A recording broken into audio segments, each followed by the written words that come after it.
আমাদের হালনাগাদ কর্মসূচির একটা কেন্দ্রীয় প্রোগ্রাম। যাত্রা শুরুর কেন্দ্রীয় প্রোগ্রাম আমরা সাভারে এসে শুরু করছি। দেখতে পাচ্ছেন আপনারা, দি ফুল কমিশন ইজ প্রেজেন্ট হিয়ার। আমার ইলেকশন কমিশনের মহোদয় সবাইকে নিয়ে আমরা আসছি এটার গুরুত্বটা বোঝানোর জন্য। এটা আমরা ঢাকায় বসে আমি একা এটা করে ফেলতে পারতাম। এই প্রোগ্রামটার গুরুত্ব বোঝানোর জন্য, এই কাজটার গুরুত্ব বোঝানোর জন্য আমরা ফুল কমিশনকে নিয়ে এখানে আপনাদের এখানে আমরা হাজির হয়েছি। এটা আমাদের কেন্দ্রীয় প্রোগ্রাম, এরপরে তো সারা দেশে চলবে এটা।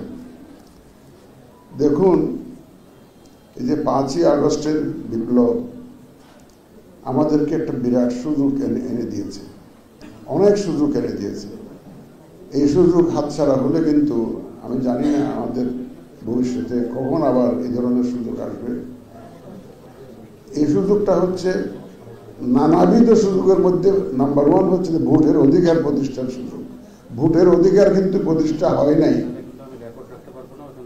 এই বিপ্লবের মাধ্যমে আমরা অধিকার প্রতিষ্ঠার একটা অপরচুনিটি পেয়েছি, সুযোগ পেয়েছি।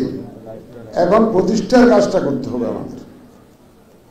এই প্রতিষ্ঠার কাজটার মধ্যে প্রথম ধাপ হচ্ছে এই যে সুষ্ঠু ভোটার তালিকা।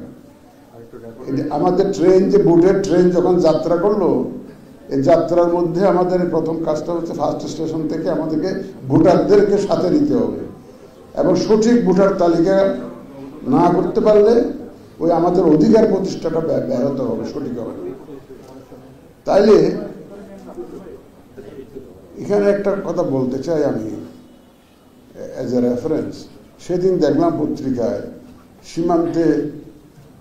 সীমান্তে জায়গা জমি নিয়ে গোলমাল আমাদের বাংলাদেশিরা দলবদ্ধভাবে মোকাবেলা করেছে। কি জন্য মোকাবেলা করেছে? অধিকারটা প্রতিষ্ঠা করার জন্য, তাদের জমিতে তাদের মালিকানা প্রতিষ্ঠার জন্য। আমরা এই অধিকার প্রতিষ্ঠার সংগ্রামে পুরা দেশবাসীকে আমাদের পাশে চাই।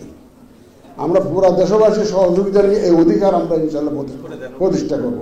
যেদিন মানুষ ভোট দিতে পারবে নির্বিঘ্নে, বিনা দ্বিধায়, freely, fairly, without any intimidation, ভয় ভীতিহীন ভাবে নিজের পছন্দের প্রার্থীকে যেদিন ভোট দিতে পারবে সেদিন আমরা মনে করি যে ভোটের অধিকার প্রতিষ্ঠা হলো। আমরা সেই প্রতিষ্ঠার সংগ্রামে নেমেছি এবং আপনাদের সবাইকে সাথে নিয়ে এই কাজটা আমাদের করতে হবে। আমাদের একার পক্ষে এটা সম্ভব না। আমাদের যে পুলিশ প্রশাসন থেকে, তারপর আমাদের আমাদের বিভাগীয় কমিশনার মহোদয়, ঢাকার ডিসি মহোদয়, ওনারা যে আশ্বস্ত করলেন, এটা ওনাদেরও তো অধিকার প্রতিষ্ঠার ব্যাপার আছে, ওনাদের নিজেদেরও অধিকার প্রতিষ্ঠার ব্যাপার আছে, সবার অধিকার প্রতিষ্ঠার ব্যাপার আছে।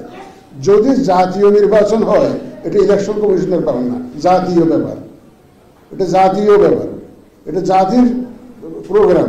সুতরাং বাঙালি জানে, ঐক্যবদ্ধ হতে জানে, অধিকার প্রতিষ্ঠার জন্য বাঙালি ফাইট করতে জানে।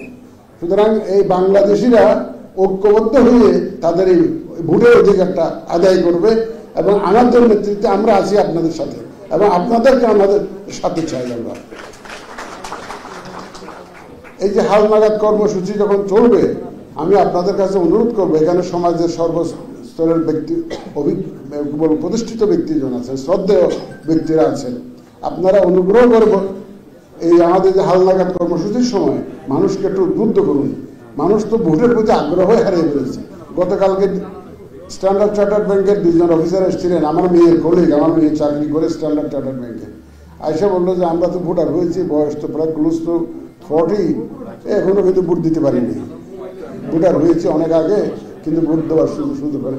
আমার সাথে দেখা করতে আসলে ইয়াঙ্গার জেনারেশন যখন আসে, এত সবাই বলে যে আমরা তো এনআইডি কার্ড দিয়ে পাইছি কিন্তু ভোট দিতে পারিনি। তাদের এই আক্ষেপ আমরা বুঝাতে চাই, তাদেরকে আমি ভোটের ব্যবস্থা করে দিতে চাই। সুতরাং এটা আমাদের একার পক্ষে এটা সম্ভব হবে না। It is a long journey ahead. আজকে তো মাত্র শুরু হলো, ভোটের অধিকার প্রতিষ্ঠার সংগ্রামের আজকে শুরু হলো। অপরচুনিটির যে সুযোগ যেটা এসছে, এই সুযোগ সদ্ব্যবহারের শুরু হলো, যাত্রা শুরু হলো আজকে। এই লং জার্নি, এটা পুরা ক্যাম্পেইন থেকে আরম্ভ করে তারপরে শেষ পর্যন্ত ভোটের বাক্সে পছন্দ মতো ভোট দেওয়া, গণনা করে আপনার পছন্দের প্রার্থী যেই হোক না কেন, যে বিজয়ী হোক আর জয়ী হোক, আপনি তা বলছি ভোটটা দেওয়া, তাই যে আমি এই যে লং জার্নিতে, পুরা জার্নিটাতে আমি আপনাদেরকে সাথে চাই। আপনার অধিকার যাতে কেউ এনক্রোচ করতে না পারে, ভোটের দিন যাতে কেউ আপনার অধিকার হরণ করতে না পারে, কেউ যাতে ভোট কেন্দ্র দখল করতে না পারে, ভোটের বাক্স কেড়ে নিতে না পারে, আপনাকে অযাচিতভাবে ইনফ্লুয়েন্স করতে না পারে ভোটারদেরকে, সেইটা জনপ্রতিরোধ গড়ে তুলতে হবে আমাদের। আমরা কি এক হইতে পারি না যে আমার অধিকারটা রক্ষার জন্য আমরা এক হয়ে ভোট কেন্দ্র পাহারা দিব, এখানে কোনো অনিয়ম করতে দিব না, আমরা এখানে কোনো লাঠি সুটা নিয়ে কেন্দ্র দখল করতে দিব না। আমি এই সামাজিক প্রতিরোধ করে তুলতে হবে আমাদেরকে এই ধরনের অনিয়মের বিরুদ্ধে। আমরা কোনো অনিয়ম চাই না। আমরা সঠিকভাবে সত্যিকারভাবে ইলেকশন বলতে যা বোঝায়, ইলেকশনের নামে অন্য কিছু প্রহসন আমরা চাই না। ইলেকশন বলতে যা বোঝায় আমরা সেটাই প্রতিষ্ঠা করতে চাই। সুতরাং এই যে দীর্ঘ প্রক্রিয়া, এই যে দীর্ঘ জার্নি, আজ থেকে ভোটার তালিকা হালনাগাদ করণ থেকে আরম্ভ করে, তালিকা প্রস্তুত থেকে আরম্ভ করে ভোট দেওয়া পর্যন্ত, রেজাল্ট পর্যন্ত এই যে লম্বা একটা জার্নি, এই পুরা জার্নিতে আমরা জনগণের সহযোগিতা চাই, সর্বস্তরের জনগণের সহযোগিতা চাই। শুধু ল এনফোর্সমেন্ট এজেন্সি নয়, আমাদের সাংবাদিক ভাইদের সহযোগিতা চাই। আপনারা গণসচেতনতা সৃষ্টি করুন, মানুষকে যাতে আমরা উদ্বুদ্ধ করতে পারি যে আপনারা ভোট দেওয়া যেমন দায়িত্ব, কেউ যাতে আপনার ভোটটা অন্য কেউ যাতে দিয়ে যেতে না পারে, আপনার ভোটের বাক্সটা যাতে কেউ দখল করতে না পারে, আপনার ভোটের কেন্দ্রটা যাতে কেউ দখল করতে না পারে। এই জন্য মানুষের মধ্যে সচেতনতা সৃষ্টি, মানুষকে যাতে আমরা সাথে পাই, আপনারা দয়া করে এই সচেতনতা সৃষ্টি করতে, অ্যাওয়ারনেসটা সৃষ্টি করার জন্য আপনারা ভূমিকা রাখবেন, এই প্রত্যাশা আমরা করি। আমরা আজকে এই যে যাত্রা শুরু হলো, সাভার থেকে শুরু হলো, এটা আমি মনে করি যে আমাদের কেন্দ্রীয় প্রোগ্রামটা আমরা সাভারে অর্গানাইজ করার সে যে ব্যবস্থা করে দিয়েছেন আমাদের সাভারের ইউএনও মহোদয়, তারপর আমাদের ডিসি সাহেব, আর যারা যারা এখানে আমাদেরকে এই সুযোগটা করে দিয়েছেন, আমি তাদেরকে ধন্যবাদ জানাই। এখন এটাকে ইলেকশন কমিশনের দায়িত্ব একার নয়, এটা জাতীয় নির্বাচন যখন হয় এটা জাতীয় দায়িত্ব। এবং আমাদের যে উনি তো কনস্টিটিউশনের ধারা উল্লেখ করে বললেন, ওই ধারা সবাই জানে, আমাদের যারা সিভিল সার্ভিসে আছে বা সরকারি চাকরি করে তারা সবাই জানে। অতীতে আমরা পেয়েছি সে তাদেরকে পাশে, তাদেরকে অবশ্যই পাবো। এটা তো কনস্টিটিউশনালি ওনারা তো দায়বদ্ধ, কিন্তু আমার সমাজের যে আপামর জনসাধারণ, আমি তাদের প্রতি আমার আপিল বেশি যে আপনারা আমাদেরকে সহযোগিতা করুন এবং পুরা প্রক্রিয়া পদে পদে সহযোগিতা করুন। আপনারা মহিলা ভোটারদেরকে উদ্বুদ্ধ করুন, এরা যাতে বুঝে, ভোটের মূল্যটা যাতে বুঝে এবং ভোটের অধিকার প্রতিষ্ঠার মধ্যে তাদেরকে সাথে নিন। আমাদের ইয়াঙ্গার জেনারেশন যাতে ভোটটা দিতে পারে। আগে অনেকে যে ভোটার হয়েছে ভোট দিতে পারে নাই, তাই তারা রক্ত দিল, এত ইনজিউর্ড হইলো, যদি ভোটটা দিতে না ব্যবস্থা আমরা না করতে পারি, তাহলে তো জাতির সাথে আমরা যে প্রতিশ্রুতিবদ্ধ, জাতির কাছে আমরা ওয়াদাবদ্ধ।